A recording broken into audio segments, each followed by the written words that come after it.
And interestingly enough, I'm not Maureen. I'm just saying that. Maureen is electronically going to do this, so I don't know how she is going to do it, but I'm sure she'll do a great job. Welcome, Maureen. No pressure or anything. Can everybody hear me? Awesome! The wonders of modern technology. Excellent. So thanks for the organizers for streaming me in for this. They gave me 15 minutes, so I'm going to give you the whirlwind tour of the response to H3N2 CIV clusters we had in Ontario earlier this year. And I have 20 slides in 15 minutes, so we're just going to get started. Hopefully my slides actually advance. That would be great. Yay! Okay. So, very brief background, canine influenza virus, H3N2 is an avian origin influenza A. It originally emerged in Korea back in 2007 and has since been found in Sorry, I'm getting like attacked. Okay. If there's something objectionable happening in the room, somebody's going to have to like signal me in front of the computer. So it emerged in China and Thailand, has been reported to naturally infect cats, and experimental infection has been shown in ferrets. It was first detected in North America and Chicago in April of 2015. It was found in Canadian dogs. It was thought at the time to be more virulent than the H3N8, which is the other canine influenza virus we have floating around, in that it seemed to have higher mortality. It also seemed to have a longer shedding period, up to 3 to 4 weeks. Currently, H3N2 is active in over 32 US states. If you go to dogflu.com, you can see maps like this one, which show just how widespread both H3N2 and H3N8 are. H3N8 has been, relatively speaking, quite inactive last few years. It's really kind of petered out. They did not have There was almost a full year they didn't have any cases detected, but again, you have to think about the diagnostic bias in terms of who's getting tested and whatnot. But both viruses fairly widespread in the U.S. right now. We thought we didn't have any in Canada, or at least none detected. This is an interesting chart that just shows you the relative size of some of the outbreaks that have been going on in the U.S. So the big ones at the beginning of 2018 were going on in California and Nevada, and you can see those here. That's what those two peaks are. The big ones going on right now are New York and Michigan, and you can see the blue line in the front there. That little blip is what our outbreaks were at the beginning of the year. So relatively speaking, quite small, but also realize that this table only shows the information from the IDEX lab, and a lot of our testing ended up going through the animal health laboratory here in Ontario, so that's why it doesn't show as many cases as we actually had. I'll get into that. So we had the dubious honor of being the first province in Canada to actually detect canine influenza virus, which isn't to say it wasn't here before, but of course, if anybody who works in small animal practice knows that a lot of dogs come in coughing and sneezing and don't get any diagnostic testing. So we were the first to find it and confirm it. Started out very end of December 2017 down in Essex. And then lo and behold, we had a second cluster in the same area shortly thereafter. When we thought we had those mostly cleaned up, lo and behold, the third cluster occurred up in the Simcoe-Muskoka region near the end of February, and within about a week we had a fourth cluster out in Northumberland County, so fairly widespread. And there were some connections in the last two clusters, both back to the Niagara area, separate cities in the Niagara area, but there were definitely some links in terms of movement of sick dogs back to the Niagara region, but we never actually picked up an active cluster in the Niagara area. So, Essex cluster number 1, as I said, December 27th, there were actually 4 dogs that arrived in Chicago directly from South Korea. 2 of those dogs were then taken across the border into the Windsor area the same day. By the next day, they were both showing signs of fever, cough, nasal discharge, the usual, and were taken to a local veterinary clinic. And this is where we really need to tip our hats to the local veterinarian that was involved in this, because her initial triage of the situation and handling of the situation, I have no doubt, went a long way to containing this cluster. And same deal when dealing with some of our other clusters. It really was those frontline vets that made a huge difference in helping to keep these things contained. So given their history, these animals were examined in the car. They never actually entered the clinic. The caretakers were convinced to run a diagnostic PCR respiratory panel. And of course, the vet advised to keep the dogs isolated pending the test results because being the 27th or 28th of December, it ended up going over a long weekend and so on and so forth. Am I still doing okay audio-wise? Yes? No? I see Pezzy in the screen. I'm not sure if I'm supposed to keep going. You're going to turn your mic off. Okay. No problem. So January 3rd, we finally get that positive test back for H3N2 CIV, first case diagnosed in Canada. The rest of the respiratory panel, in case you were wondering, was actually negative. So based on clinical signs and history and no other pathogens detected, we were fairly confident that this was real. Influenza A has actually been immediately notifiable to OMAFRA since 2013, and interestingly enough, not 2 days earlier, on the 1st of January, novel influenza A's in domestic animals actually became reportable to the public health units as well in Ontario. So in all, there were 6 in-contact dogs with these 2 rescue animals, and they all subsequently tested positive on PCR as well. We also tested 2 feline household contacts, and they were negative, which was good. And then initial communication in cluster 1, and this was again our initial go at this, so kind of set the standard for how we handled our subsequent clusters. So again, the vet did a fantastic job, advised the caretakers and the rescue to keep all the animals in the households confined, and in consultation with our infection control specialist, the confinement period recommended was 4 weeks. The clinic contacted all the clients that were seen on the 27th of December to ensure none were showing clinical signs. Fortunately, none were. The vet advised the local vet associations and other clinics of the diagnosis and to be on the alert for more just in case. And the clinic started working with our veterinary infectious disease control specialist at the Ontario Veterinary College, who some of you may know is Dr. Scott Weiss. And he worked with them on in-clinic infection control procedures, and because of his academic interest, also offered to cover a lot of a fair bit of follow-up testing on these dogs to sort of trace it out. He'd had an interest in this for a while. OMAFRA, which was me, stayed in contact with both the local vet and the specialist just to make sure that there were no gaps or holes or anybody in need of anything, but it was actually fairly well covered and well in hand. And then our Ministry of Health and Long-Term Care worked with the local public health unit to follow up with the human contacts, which basically consisted of syndromic surveillance of the people that were in contact with the infected animals to ensure none of them were also developing signs consistent with flu. And we can talk about the zoonotic aspects of canine flu in a bit.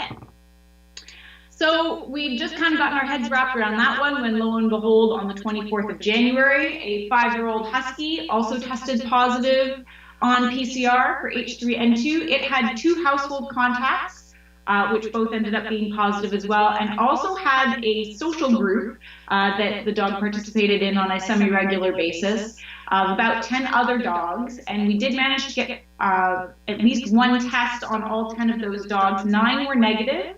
1 was positive on PCR and on serology. So again, all of those animals, because they've been in contact, were recommended to be kept isolated for about 4 weeks.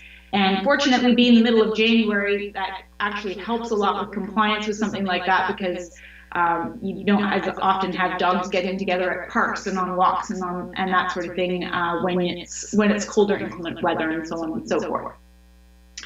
So cluster number 3 up in Simcoe, Muskoka, the index case was actually a pooled sample from a kennel that was experiencing an outbreak of respiratory disease, which of course is not unusual. They did not in any way suspect that this was canine influenza. Parainfluenza 3 was probably at the top of the list, and they were actually already working with the infectious disease control specialist on trying to control this respiratory outbreak when they submitted these diagnostics, and lo and behold came back as CIV. And again, props to the owner of the kennel. All the dog owners were informed voluntarily by the kennel. Within 5 days, though, we had positives being reported from 3 local clinics. And it very rapidly became clear that many of these dogs, if not all of the dogs, had some sort of a link back to a particular local rescue organization that had been importing dogs from China. And they'd actually had a group come in about mid-February, which fit the timeline quite well. So response, the kennel was voluntarily closed. Again, put the local clinics on high alert for additional cases. The rescue also voluntarily closed, although it was unclear if there may have still been some continued contact with dogs at the kennel. They also, or at the rescue, they also boarded dogs. They do pack walks, so group dog activities and that type of thing. So tried to shut that down as much as possible, again on a voluntary basis. And again, the infection control specialist was working with the clinics and got a foot in the door with the rescue to help with infection control and the epidemiological investigation. And of course, OMAPRA was kept in the loop just to make sure everything was staying on track. Fourth, the Northumberland cluster, which, like I said, was on March the 3rd, so about a week after the cluster in Simcoe, Muskoka. Index case in this situation was actually a very young rescue puppy. I believe it was only a couple of months old, and it was in a group being cared for at the local veterinary clinic. And once we found that positive, we discovered that there were actually 6 adult dogs belonging to a clinic staff member that the virus seemed to have gone through, and they were all tested and turned out to be positive as well. And the actual origin of the infection in this cluster was actually traced back to a rescue dog that had been in the clinic the previous week and had likely passed on the infection to the puppies and possibly to the staff members' dogs. It was presented for actually uncontrolled diabetes and then either developed or had respiratory signs while it was in the clinic and was subsequently discharged and sent to a foster home in Montreal. And we were able to trace that dog back to a shelter in Niagara region. And the dog was at a shelter in the Niagara region for a very brief period after being surrendered, was scheduled for euthanasia before being rescued by a group in Northumberland and taken out there. Shortly after the dog left, there was, not surprisingly, an upper respiratory outbreak at the shelter. By the time testing was done at the shelter, it was already the 9th of March. So of the 5 dogs that managed to be tested, they were all PCR negative. But one of the more severely affected dogs that was still in isolation and was recovering quite well, actually, did end up being seropositive. And eventually we were able to track down that initial rescue dog that went from Niagara to Northumberland to Montreal and came back again. And it was also seropositive, so very strong evidence that that was actually the index dog in this case. For the epitypes, I know this is probably your favorite part, and again, full credit to Dr. Scott Weiss and his summer student who worked through all of this data and put this sort of contact map together. This is for the Simcoe Muskoka cluster. And as you can see, Rescue A ends up being right smack dab in the middle of everything. So there were actually only 3 or 4 dogs that we could not link back directly to Rescue A in some way. And this was the contact tracing for the Northumberland cluster. So again, the rescue or orphan puppies at the vet clinic being infected by that rescue that came in from the animal shelter in Niagara. And then, unfortunately, one of the dogs that was at the clinic that became infected was also sent to a day boarding kennel where there were a number of dogs that became infected. So tracking all of them down and getting them tested and so on and so forth is full credit, again, to Dr. Weiss for spearheading that investigation. Testing summary, in all, these numbers are a little bit rough. But in all, we had 89 or 90 dogs that tested positive out of about 210, 215 or so that actually got tested. The last reported positive case was the 28th of March. And so as of the beginning of May, since we had no additional positive cases and we did have fairly good surveillance available as Dr. Weiss was offering to do testing on suspect dogs, we were fairly confident that these clusters had all been contained, which was amazing. And then, of course, because infectious diseases never die, on the 17th of October, lo and behold, same area as cluster number 3, Simcoe Muskoka District, we have actually had a 5th cluster occur. Found out about that mid to late October, and again, being in the same area and working with the same vets and actually association with that same rescue, again, everybody kind of had a fairly good idea of what was going on and what to do and that type of thing. So this one has actually been thus far fairly well contained as well. We have about 15 positive dogs at last check, but I have been off this week, so I might be off by 1 or 2.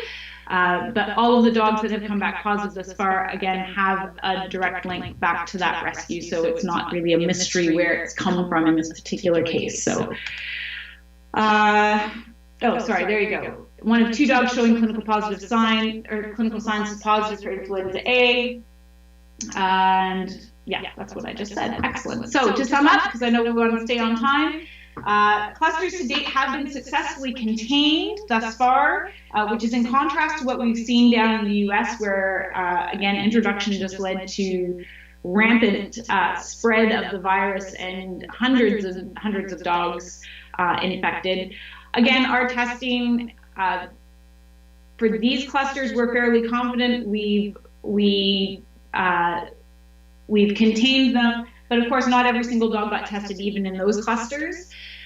So again, our numbers are sort of the minimum number of cases that were probably there, but we are at constant risk of reintroduction from imported dogs, particularly from highly endemic areas down in the US or in Asia, rescues and other dogs traveling to different areas and that type of thing. So it's really important that we remain vigilant, continue to work together, and of course communication, as we all know, is key in any disease outbreak response. And that's all I've got.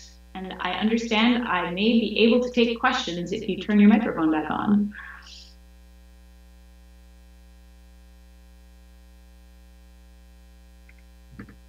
Okay, we have one question, Maureen, from online, and I'll do that one first. Is vaccination preventative for CIV infections?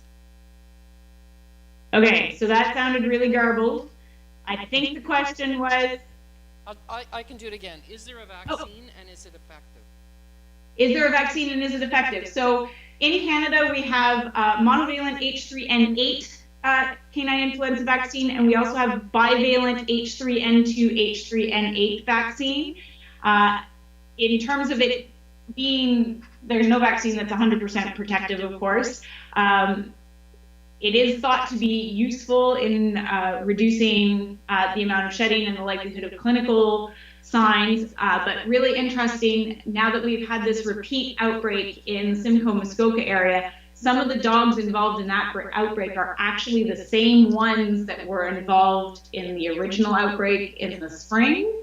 There were a large number of dogs, obviously, in that area that actually got a full 2-dose series of the bivalent vaccine, and some of them have actually come back positive again. So again, there's no perfect vaccine. Obviously, even natural infection didn't necessarily provide long-term immunity for some of those dogs. The other thing to remember about the vaccines that are available is that the initial series is supposed to be given, I believe it's 2 to 4 weeks apart, according to the label, but there is no revaccination interval thereafter on the label in terms of whether it should be done yearly or every 6 months or more frequently or less frequently, and so on and so forth. That has not been investigated, so we don't know what the duration of immunity is. Thank you. Are there any other questions? Maureen, thank you very much. You're very welcome.